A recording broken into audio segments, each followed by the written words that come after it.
Well, again, Andy, you must have gone through so many different emotions, but what are your first thoughts after the defeat? Hate losing. The reaction in the dressing room tells me a lot, that they don't like that feeling neither. We've obviously been on a good run. To concede the goals we did, certainly the manner of the first two was really disappointing. The third goal's an absolute worldie, and walk away from here, say disappointed, don't like the feeling, but the togetherness of the group, we kept going right to the end, to the 95th, 96th minute. We scored two great goals. We created lots of opportunities in the final third. So lots of things for me to be pleased with in terms of where we're trying to get to, but we walk away obviously disappointed that we've lost again. They're a big physical side, aren't they? And got the ball forward very, very early and trying to turn your defenders. Yeah, listen, they've got a different game plan to what we've got, and they've got different strengths within their squad to what we've got. So we're trying to play in a different way, which suits us. So I say things that we're growing into. We're trying to add something every day if we can.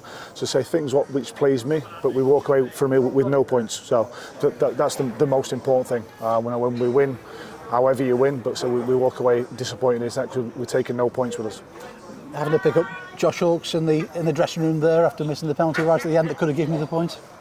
Listen, when you take a penalty, sometimes you don't score, do you? So he's shown great courage and bravery at Bradford to take the penalty. He showed exactly the same courage and bravery to take it tonight in a crucial stage of the game. But yeah, he's disappointed, obviously.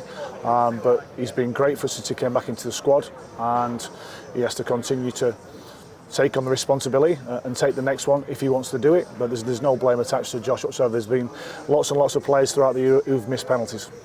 And the reaction of the crowd at the end, I mean, great support, over 500 here again, really got you going in that second half and 3-1, didn't he, in particular? And then even with Josh at the end there, a great reception for him. Yeah, listen, thank you to the fans who travelled here on a Tuesday night, over 500 as you said.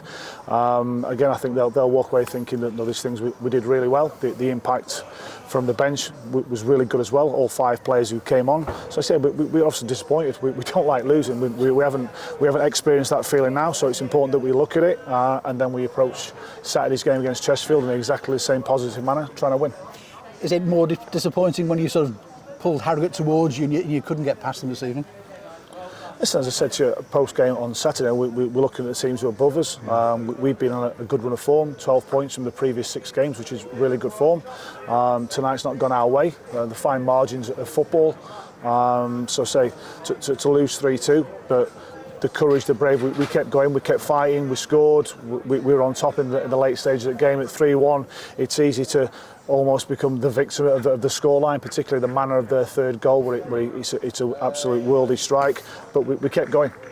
But 6 games to go, and it's in your hands, isn't it? I mean, that's it. Of course. That's the positive thing, it is in your hands. Yeah, it's in our hands, we know that. Say 7 games ago, if you say, oh, you're going to go and collect 12 points, yeah, but no, it's about now the response and looking at this game and then approaching Saturday's game, saying in exactly the same manner, trying to be really positive, to be on the front foot, to play aggressive, fast football, to defend really well, and we're facing another challenge with Chesterfield. So we're going to need our home crowd, and I'm sure they'll get right behind us.